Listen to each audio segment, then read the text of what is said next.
기초강의 3주차 매일 정리 노트는 어떤 내용을 다룰까요? 기초용어 정의 중에서 자, 첫 번째 첫 주는 뭐 했었죠? 국토의 개미 융합이라는 법률이라는 용어들과 관련된 거 10가지를 살펴봤었죠. 자, 2주차에 가서는 도시 및 주거환경 정비법에 나오는 오늘 강의한 내용, 요거와 관련된 용어들이 먼저 살펴봤었고, 이제 3주차에서는 바로 요거 건축법에 나오는 내용, 다음 주에 할 내용이야. 근데 다음 주에 두 가지가 있죠. 건축법에 있는 거, 또 하나 주택법에 있는 게 있습니다. 그래서 건축법을 오늘 먼저 살펴보고 용어들을, 중요한 것들, 그 다음에 다음 주에 바로 주택법에 나오는 용어들, 그 다음에 농지법에도 있는 게 있거든. 그래서 농지법에서 한 2개 정도만 더 살펴보도록 이렇게 할 겁니다. 그래서 용어 정의로서 오늘은 건축법에 나오는 중요한 내용들을 살펴보도록 합니다. 자, 이거는 잠깐만요. 자, 그중에 첫 번째로서는 자, 건축물이란 용어 정의부터 살펴봅니다. 건축물이란 두 가지 개념으로 되어 있어요. 뭐가 건축물일까? 첫째는 토지에 정착하는 공작물 중에서 건축물이란 개념이 있고, 지하나 고가에 있는 공작물 중에서 건축물이란 개념이 있습니다. 즉 건축물은 한 가지 개념이 아니고 둘로 나눠서 정리한다. 첫째, 토지 위에 정착되어 있는 공작물. 공작물이 뭐죠? 인공적으로 제작된 시설물들. 토지 위에 인공적으로 제작된 시설물 중에서 건축물이 되려면 뭘 갖춰야 돼? 지붕과 기둥 또는 벽이 있는 것과 이에 딸린 시설물. 이걸 건축물이라 이렇게 부릅니다. 따라서 지붕과 그랬으니까 뭐는 꼭 있어야 돼? 지붕은 꼭 있어야 돼. 그 다음에 기둥 또는 벽 그랬죠. 그럼 기둥이나 또는 벽 그랬는데 기둥이나 벽은 둘 중에 하나만 있어도 된다는 얘기야. 여기 지붕과 그랬으니까 A, and 이런 뜻이죠. 지붕과 기둥 또는 벽, B 또는 C, B와 C니까 A는 꼭 있어야 되고 그리고 B와 C는 둘 중에 하나만 있으면 된다 이 말입니다. 결국은 지붕은 꼭 있어야 되고 기둥 또는 벽 그랬으니까 기둥이나 벽은 둘 중에 하나만 있어도 된다 이 말이니까 결국 지붕과 기둥 또는 지붕과 벽 각각 지붕과 기둥만 있거나 지붕과 벽만 있어도 둘 다 뭐로 본다? 건축물 본다. 이게 바로 토지 위에 정착되어 있는 것이죠.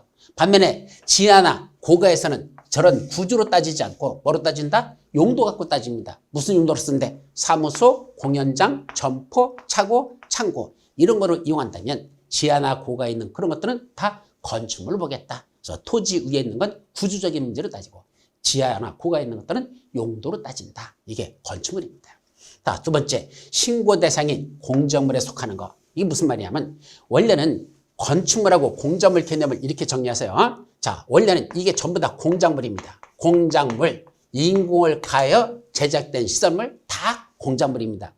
사람의 손길이 닿아서 만들어진 물건들 있죠. 공작물은 다 그건 다 들어간다. 근데 그 중에 일부가 이게 뭐다? 이게 건축물이라 얘기죠. 그래서 건축물하고 공작물의 개념을 다시 정리한다면 건축물도 공작물의 일부에 들어갑니다. 즉 공작물이란 이 개념 속에 일부가 건축물이라는 얘기죠. 그럼 뭐가 건축물이다? 아까 말한 이런 것들 공작물 중에서 이런 것들이 건축물이라 이렇게 개념 정리한 것이고 모든 공작물이 건축물이 아니라 공작물 중에서 1번, 2번 조금만 건축물 보자는 얘기입니다. 그러면 왜 이 개념을 했죠? 이 건축물이 원래는 건축법 적용 대상입니다. 예, 건축물이 원래는 건축법을 적용한다 이 뜻이죠. 그럼 공작물은 원래는 건축법 적용하지 않아. 근데 공작물 중에서 예외적으로 뭐 하겠다?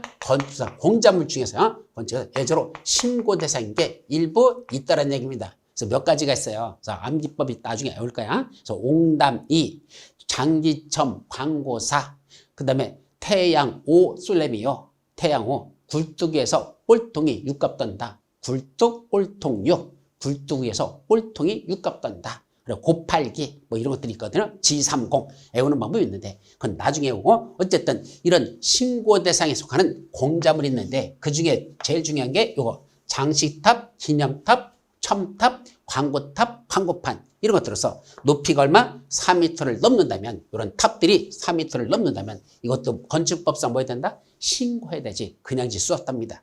그중에 실제로 사례로 관련된 게 이 첨탑이에요. 첨탑. 이 첨탑이 뭐죠? 뾰족한 탑. 꼭대기가 뾰족한 게 첨탑이잖아. 어디 있죠? 교회. 교회 같은 데 보면 십자가 있잖아요. 올려져 있는 거. 이게 첨탑입니다. 그런데 태풍 같은 거 왔을 때 이 첨탑이 무너져가지고 그 옆에 있던 차를 같은 걸 파손시킨 게 몇 건 있었죠. 위험하다는 얘기죠. 따라서 그 첨탑 같은 게 4m 넘는다? 이제는 건축법상 신고하라고 저희 새로 신설된 거야. 그래서 옛날에는 이거 없었는데 첨탑 같은 것도 이제는 4m 넘는다 신고할 것 이렇게 만들어진 내용이다. 이렇게만 기억합니다. 자, 이제 또 고층 건축물, 초고층 건축물 이런 건축물 중에 개념 정리가 두 가지가 나오는데 자, 먼저 고층 건축물이란 몇 층이죠? 30층 이상이거나 또는 높이가 120m 이상이면 이거는 고층 건축물입니다. 자, 고층 어떤 걸 말한다? 층수로는 30층 이상, 높이로서는 120m 이상. 근데 이게 이거나 그랬어. 여기 이거나라는 건 무슨 말이죠? 또는 자야. 영어로 이건 또는 자야. 또는 둘 중에 하나. A 또는 B 둘 중에 하나만 거쳐도 고층 건축물이다. 이런 뜻이죠. 그렇다면 층수는 28층이야. 아직 고층 건축물 아니죠? 근데 높이가 130m야. 어떻게 되죠? 고층 건축물입니다. 즉 층수는 28층밖에 안 돼서 아니지만 이쪽에 높이가 128m, 130m 이렇게 되면 그거는 120m 이상이 됐잖아. 그때부터는 그건 뭐가 된다? 역시 고층 건축물에 속합니다. 반대로 층수는 31층이야. 높이는 110m밖에 안 돼. 그래도 고층 건축물이죠. 왜? 30층 이상이라는 조건 하나만 충족해도 그래도 고층 건축물이 되니까 31층에서 높이는 180m가 돼도 아니 110m가 돼도 그래도 그건 고층 건축물을 본다 이런 뜻이야. 그래서 둘 중에 하나만 갖추면 된다. 반면에 초고층 건축물 층수가 50층 이상이거나 아니면 높이가 200m 이상. 자, 층수로서는 50층 이상, 높이로서는 200m 이상. 뭐다? 초고층 건축물이래요. 자, 그렇다면 이 초고층 건축물은 고층 건축물의 일종이다. 맞을까 틀릴까? 초고층 건축물은 고층 건축물의 일종이다. 그거의 하나다. 맞아 틀려?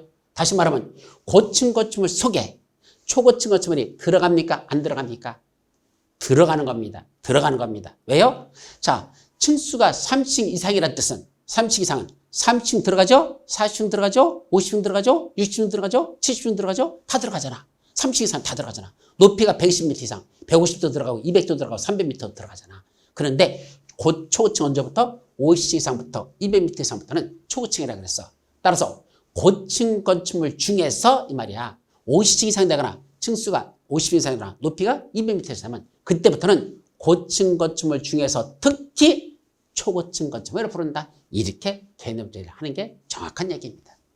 자, 건축물에 주요 구조부가 있대요. 건축물 내부를 들여다볼까요? 주요 구조부가 있답니다. 뭐뭐 있답니까? 바닥, 지붕틀, 포, 내력벽, 주계단, 기둥. 이걸 주요 구조랍니다. 자, 이 바닥 주요 구조부죠. 무너지면 큰일 납니다. 우리 저 밑으로 1층 같이 뚝 떨어집니다.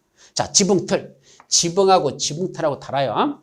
건축법을 공부할 때요. 제가 처음에 건축법 공부할 때 제일 애먹은 게 뭐더냐? 용어들입니다.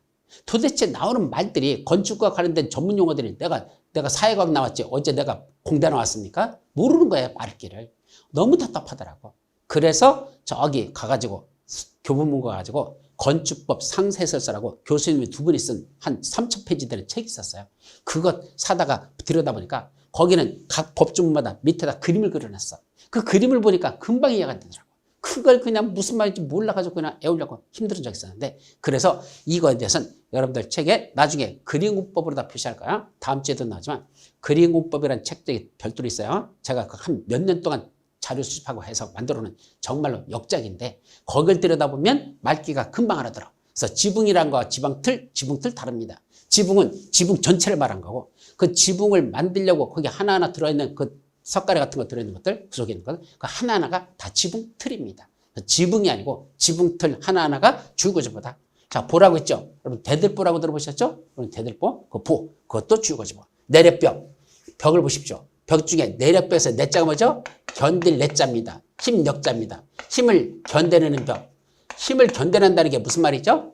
바로 위에서 찍어 누르고 있는 수직 하중을 이 힘을 기둥 대신에 벽이 받쳐주고 있는 거. 이게 내력벽이에요. 아파트 보세요. 아파트 내부에 들어가 보면 기둥이 있어 없어? 없어요. 만약에 거실 한 군데다 기둥 갖다 놨다가는 맨날 지나가다 들이받아가지고 머리 맨날 깨질 겁니다. 그런데 아파트 안에는 뭐가 없어? 바깥쪽은 있어. 아파트 거실 저쪽 발코니 있죠? 거기 보면 기둥이 있는데 안쪽에는 기둥이 없고 뭐죠? 벽으로 해놨잖아. 근데 그 벽 중에서 칸막이 벽으로 한 게 아니고 위에서 찍어 누른 힘을 받으려고 만들어 놓은 벽이 있어요. 즉 위에 있는 거하고 밑에 하고 그 벽이 똑같은 위치에 해가지고 위에서 누르는 힘을 받쳐주는 벽 있죠. 철근 콘크리트가 들어가는 벽이 있어요. 이걸 말한다? 내력벽이라 합니다. 보통은 거실하고 안방 사이에 있는 벽 있죠. 이게 내력벽이거든요. 그러니까 벽이 주요 구조가 아니라 그 힘을 받는 벽, 힘을 견뎌내는 벽, 이 내력벽이 주요 구조부라는 얘기입니다. 자, 계단 중에서도 엘리베이터 옆에 있는 주계단들, 또 기둥 이런 것들은 다 주요 구조부. 반면에 가장 밑에 있는 바닥, 최하층 바닥, 무너질 일 없어. 최하층 바닥, 바깥쪽에 있는 계단, 5개 계단, 또 보 중에서 보와 보를 걸쳐주는 보가 있어. 힘을 받는 보가 아니고 그 보끼리 이렇게 연결해주는 보 있어. 작은 보. 또 기둥 옆에 기둥 무너지지 말고 세워주는 사익기둥. 또는 햇빛 가리개, 차양 같은 거. 이거는 주요구조부에서 제외된다. 그건 주요하지 않냐. 그런 부분들은 주요구조부에서 제외되는 것들이 몇 가지가 있다. 이런 것들은 나중에 하죠. 자, 우리 아파트 보면 발코니라고 부릅니까? 베란다라고 부릅니까? 아파트에 있는 그 바깥쪽. 베란다, 발코니. 보통 베란다라고 하죠. 아니에요. 발코니가 맞아요. 발코니란 건축물의 내부와 외부를 연결하는 완충 공간으로서 전망이나 휴식 등의 목적으로 건축물의 외벽에 접하여 바깥쪽으로 부가적으로 설치되는 공간, 이런 것들은 발코니라고 부르지 그건 베란다로 부르잖아요. 그래서 발코니, 베란다 차이점이 무엇인지는 나중에 여러분들 나중에 본 강의할 때 그때 그림을 보면서 설명드릴 테니까 그렇게만 정리하도록 합니다. 자, 이제 모두 있다? 지하층. 지하층이라는 건 뭘 말하죠? 우리가 흔히 말하는 반지하란 말 있죠. 반지하. 반지하는 지하층입니까? 지상층입니까? 그거 답 없어요. 반지하는요, 지하층이 될 수도 있고 지상층이 될 수도 있어. 근데 어떤 때는 지하층이 어떤 때는 지상층일까? 구분하는 개념 정의가 바로 이겁니다. 그 건축물의 바닥이 지피면 아래에 있는 층으로서 바닥에서 지피면까지의 평균 높이가 해당 층 높이의 2분의 1 이상이 된다면 그때부터 그 층은 지하층이라고 부른단다. 무슨 말인지 알겠어요? 못 알아듣죠. 그러니까 뭘 봐야 돼? 그림으로 그려서 봐야 돼요. 근데 그림으로 그려서 생각하면 돼. 쉽게 말하면 이게 반지하야. 저 바깥쪽에 지금 바깥들이 저기 지피면이 보여요. 근데 이 반지하에 이게 지피면에 보이는 이게 지상층인지 반지하가 지상층인지 지하층인지 따져야 될 거 아니야. 그 따지기 위한 개념 정의가 바로 이건데 이것도 한참 걸려 설명하려면 나중에 다시 그림 보면서 설명하도록 할게요. 자, 건축행위는 신축, 중축, 개축, 재축, 이전, 뭐 건축행위는 여러 가지가 있어요. 신축, 새로 짓는 거죠. 근데 아무것도 없는 데다가 건물 짓는 것만 신축이 아니야. 어디 신축이죠? 기준 건축물이 있었어. 그 전부가 뜯어내거나 또는 멸실내버렸어. 그런 대지에다가 어떻게 졌습니까? 새로의 건축물을 새로 졌는데 어떻게 졌다? 기존보다 더 크게 졌대. 그럼 그때부터 그건 무슨 얘기다? 그건 신축이에요. 쉽게 말하면 건물이 하나 있었어요. 다 뜯어냈어. 새로 졌어. 어떻게 했어? 종전보다 더 크게 졌어. 그러면 그것도 신축행위로 본단다. 증축이 아니고 더 크게 질 때만은 신축입니다. 자, 증축이란 기존 건축물이 있는 대지인데 거기다 그 건축물에다 뭘 했죠? 건축면적이나 연면적이나 층수나 또는 높이 넷 중에 건축면적, 연면적, 층수나 높이란 네 가지 중에 한 가지라도 뭐하면 증가시키면 그때부터는 뭐가 된다? 증축이 됩니다. 그래서 증축이 되려면 기존 건축물이 있었고 그 기존 건축물에 네 가지 건축면적, 연면적, 층수, 높이 넷 중에 한 가지만 증가시키면 그때는 뭐가 된다? 증축 이런 개념으로 보자. 이렇게 돼 있습니다. 자, 마지막으로 뭐 있죠? 이전. 이전은 뭐죠?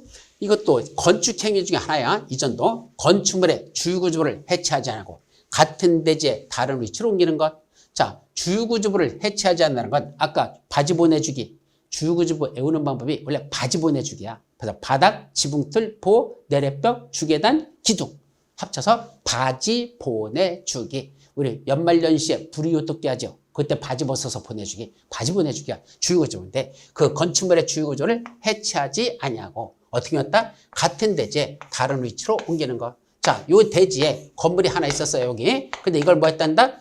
이걸 뜯어내지 않고 통째로 다 옆으로 다 이렇게 이쪽으로 옮겼다. 예, 여기 있던 건물을 이렇게 이쪽으로 옮겼다. 같은 대지야. 그렇게 옮긴다면 이게 뭘 한다? 이걸 이전을 합니다. 그랬더니 궁금한 게 뭐죠? 아니, 건물을 통째로 옮기는 게 어떤 방법이 있어요? 첫째는 크레인 같은 거 있죠. 거대 크레인. 바다에 빠져있는 그 거대한 배들도 큰 크레인이 와가지고 그걸 들어올려서 끄집어내잖아.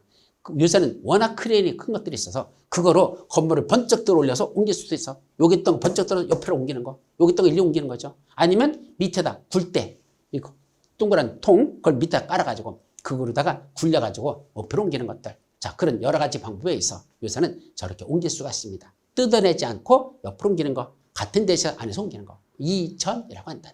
아셨죠? 이런 개념들이 있는데 나중에 건축법 공부할 때 실질적으로 그림을 보면서 말로 설명해서는 한도가 있어요. 건축법은 반드시 그림을 보면서 이해되지 그냥 말로는 이해하기에는 한도가 있다는 걸 다시 말씀드리면서 그때 보도록 합니다. 자, 여기서 마치죠. 여러분 수고하셨습니다.